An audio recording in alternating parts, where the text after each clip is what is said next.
Hey everyone, thanks for joining me and welcome back to the channel. So for this video, I want to do something a little different. It's not going to be a let's play. Mostly it's going to be like my review on the games that we play.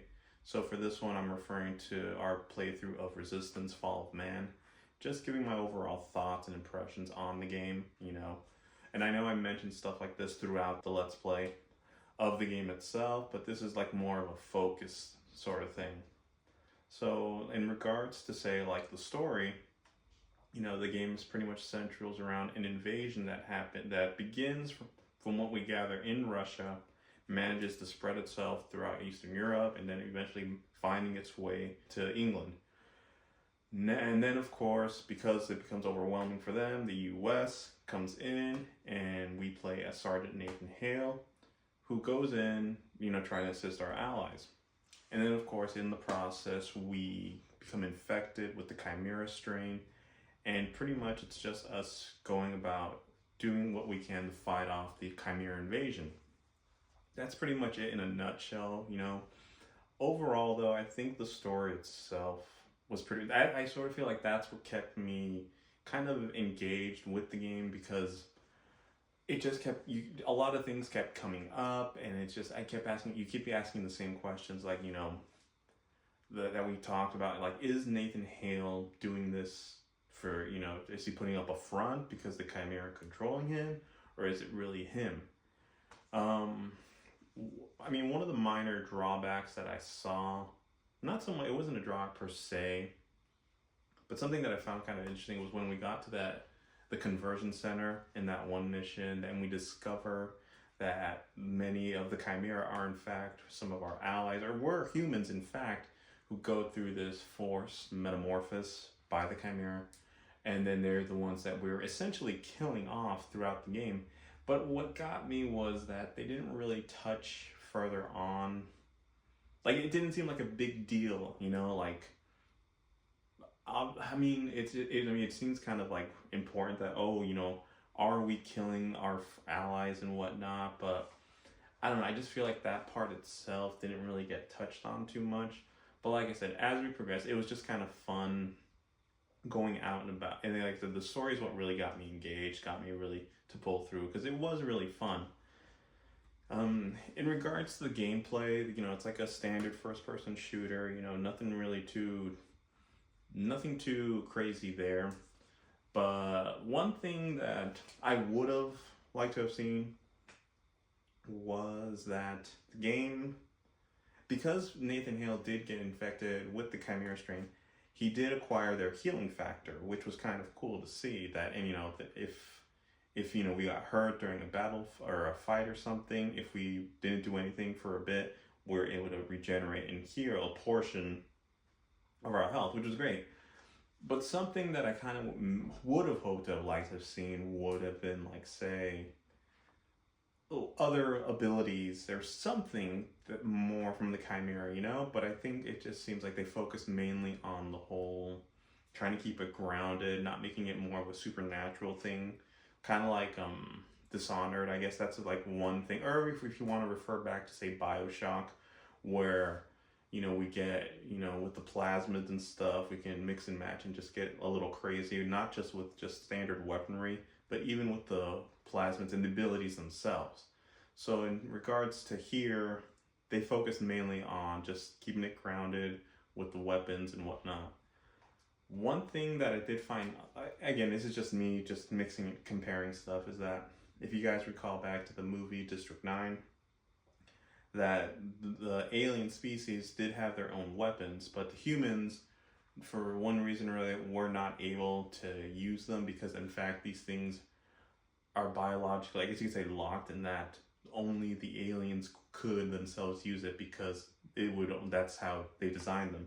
It kind of led me to believe maybe that was the case with Nathan Hale, that a lot of the weapons that we did end up getting to use throughout the game, some of them were in fact alien. So maybe, but again, the fact is that other normal non-infected humans were in fact also able to use them, because we would always get detailed information on that, which is, I guess there's that bit. But yeah, in terms of, say, like, For the game itself, in terms of the weapons choice, obviously they had so many different types of weapons for us to use, and you know, it gives the player the chance to mix and match, or you just pick the ones you want.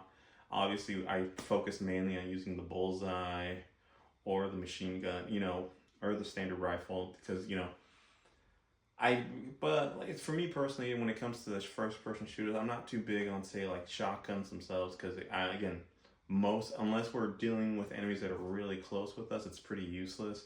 And then when we get our hands on the sniper or the far eye, that made things I don't want to say easier, but it just made things a little better for us, because you know, we can take out enemies further away from us before engaging or getting ambushed or whatnot. And then you had some weapons that, although but they didn't really seem useful. I think the one in particular that I was referring to is like, say, the sapper one, the one that shot those blobs of things. It, again, I could see what, I mean, yeah, you could use it, but I don't know, it just seemed more of a hassle for me personally. This is why I didn't really use it too much. The auger was kind of like, the issue with the auger was that, you know, supposedly it was designed to be able to shoot through walls and stuff like that.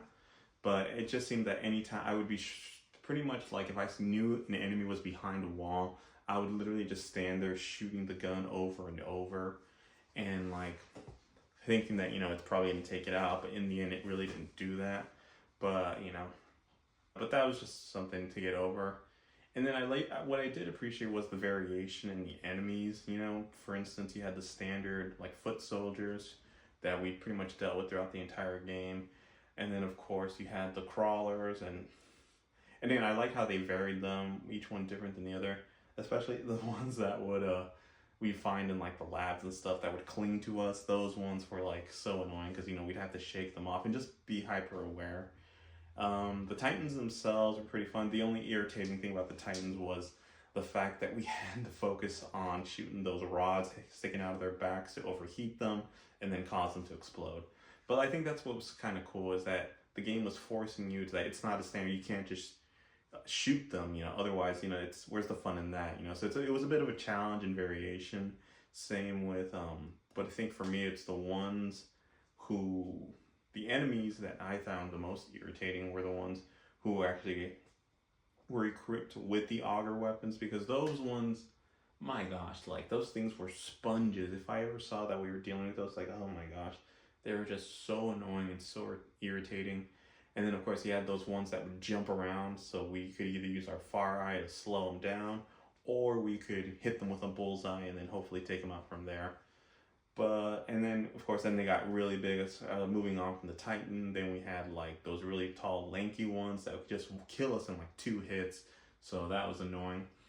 And then of course we had the Widowmaker, that enormous spider thing. And then of course the Angels, which, if you guys remember when we got towards the end of the game, they would shoot like this gas. They look like missiles, but the minute they made contact with like a surface, they would explode into a gas, and we'd have to try to evade that. So there was that. And then overall, but that's what I mean. So I like the variation. And of course, another bit about the gameplay was, it wasn't just us, you know, on the ground. We were able to operate and use vehicles. We had those tank portions, and of course, being able to ride and use a stalker, which I liked. It gave the game some variety. It wasn't so monotonous and repetitive, kind of like, say, again, nothing against it, like if we went back to BioShock, because it's something we played on this channel, that there wasn't so much variation in that one. Yeah, we have, and then of course, bits with the hacking and stuff like that. It got very repetitive really fast, whereas with this one, it gave us variation, kept us on our feet, you know, and I like that. That's what made the game fun, especially those tank bits, and of course the stalker, and just being able to use their own firepower against them, which was really great. So that's something that I really did enjoy with. But overall, like I said, you know, when I go through and find stuff online, a lot, you know, you read critiques about what people say playing about the game, like when they play it now, stuff like, oh, the game doesn't hold up, or, you know, it's, you know, it hasn't aged well and stuff like that. But it's kind of like, of course you're saying that now because you're judging it from what we're used to now. Yes, most first-person shooters and games in general have gotten a little more sophisticated. But again, this wasn't a PS2 or 1 game, this was a PS3 game, so it had a lot more going for it. So when I hear stuff, again, everybody's entitled to an opinion, and that's fine. They can say that, but it's like when I talk to people about games, say from like PS, most people complain that even PS4 games are already outdated. It's like, what are you talking about? That was just only the previous gen. But it's like, like I said, I feel like we're getting spoiled with the way games are presented and done. So it's always like a breath of fresh air to be able to play something like this. And honestly, like I said, I'm glad that I didn't really know much about the game going in, which is a rarity nowadays. Because again, it's feel like you can't play a game now without having already known something about it or it getting spoiled. I mean, I'll never forget when The Last of Us 2 had just been released, and I was so looking forward to it. A friend of mine actually bought me my copy, sent it to me as a gift, and I was so looking forward to play it. And then what do? I end up going on browsing YouTube, and I find this thumbnail of like this thing, the top 10 things about from the game, and it's like it just pretty much ruined the big thing at the beginning of the game that I'm not going to drop because for you guys, but for people who still haven't played it. But yeah, you know what I'm referring to. When I saw that just kind of like ruined it. So that's what I mean, is that's I guess kind of like what I'm seeing is that I know there are in fact 2 other sequels to this game, and I really don't want to jump in and try to spoil it for me. So hopefully later on in the channel we'll be able to cover the other 2. But yeah, that's pretty much sort of like what I'm talking about. It's like, but overall, I did enjoy the game for what it was, and then I did see in fact that if I were to play like another replay, there are some bonus weapons that we do end up getting in the game itself. So maybe I'll see about doing that on my own time, because again, we already did this game, so we're going to be moving on from that. But like I said, say what you will. I mean, I kind of feel like Nathan Hale was a bit of a one-dimensional character, not very talkative, like even that in-joke that they mentioned in the game. But the characters like Parker, of course, the final boss fight, wasn't so much like a boss fight as the final push, where pretty much we had to destroy that tower that had been built in London, and we just had to pretty much try to take out the rods, and we had to wait until the barriers dropped down to be able to destroy them. But yeah, so just some things to know about, Resistance Fall of Man, that it was in fact Insomniac's 8th video game they'd released after their trilogy with Spyro the Dragon for the PS1, and then of course all the games they had been releasing for the PS2 with Ratchet and Clank. So they're venturing off and doing a first-person shooter. Now, some pretty interesting things that I learned when I was researching this game was in fact that this was right before trophies had gotten popular, or they started implementing trophies in video games. So that's why throughout the playthrough, you would get achievements.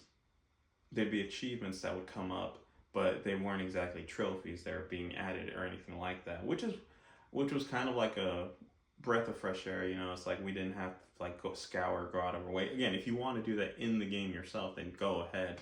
But it was just something that they hadn't done yet.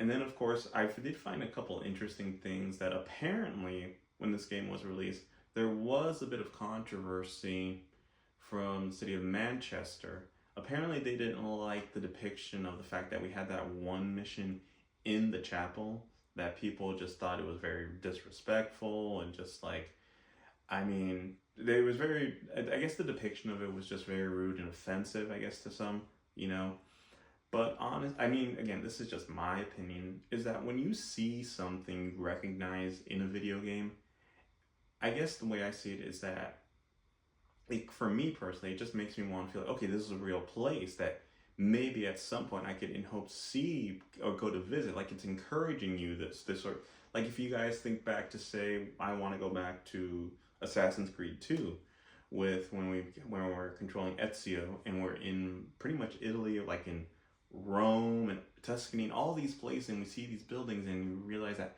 these are still real, these are still going on, these are still existing. So it kind of, for me personally, it like encourages, like, maybe you want to go out and see them. I mean, for me also, after playing Days Gone, and we're pretty much in Oregon, and we're riding the bike and just doing all that cool stuff out in there and out in the wilderness, it's like, it makes me want to go out and just check that out, because it's kind of like, you know, this is where they got the idea. This is what it was inspired in, you know? And then, of course, just learning things in general from video games. For instance, one thing that comes to mind is when I played Rise of the Tomb Raider, which was the sequel to the PS3 game Tomb Raider. And it's pretty much taking place out in, like, you know, in like Eastern Europe, like I don't even remember. It's like somewhere in Siberia or somewhere out there. And there was a phrase word that Lara Croft kept using over and over called the Gulag. And, you know, I'm like trying to rack in my brain, what exactly is the Gulag? So apparently there were like these like work camps that the government would put people in, you know? And it's just like, it was some horrible conditions from what we could see in the game that, you know, it was just like, I mean, it was just like a terrible way that they were dealing with their citizens and people and whatnot. It was just awful. But again, it's just something you would never find I would never find on my own. I had to learn it from a game. So that was something, that's just something encouraging there. So again, everyone is entitled to an opinion when it comes to things like that. So if they didn't like it, I can understand that. So I think can't be for sure, but I think they had to do some sort of change to it, but can't say exactly. One thing I will say, with all of us getting caught up with remasters and stuff, like, I kind of feel like maybe they overdo it sometimes with certain games. Like, I don't know, I just feel like they've remastered The Last of Us far too many times, but it's like, it's just something people want to play. I would like to see, though, a remastered of all three games, you know, Resistance 1, 2, 3. It would be kind of cool to see them get the remaster treatment or the remake treatment, what have you. But that's something right there that I would really, you know, hopefully like to see at some time. But anyway, like I said, we're just testing this thing out. I want to see, like, you know, get a feel for it, just to sum up my overall experience playing it, because I took the time to play the game, so I just want to give you my thoughts about it and whatnot. But if I had to say, like, if I had to give this game a rating out of, like, say, 1 being the worst game in the world, 10 being the greatest game, I would probably run this around, like, I'd give this like a good 7 out of 10, you know? It did have its shortcomings in a bit with some aspects, but honestly, it's still a worthwhile game to play. If you guys saw me play it, you know? Obviously, again, it's just my perspective, way of doing things. I'm sure you guys would probably do things a whole lot differently than I would. I mean, I like to rely, as you guys saw, heavily with my grenades and stuff like that, because it's just fun to taking out multiple enemies like that. And then just, of course, you know, maybe I focused using on certain guns more than others, but that's the idea, is that it's your way of how would you approach a situation.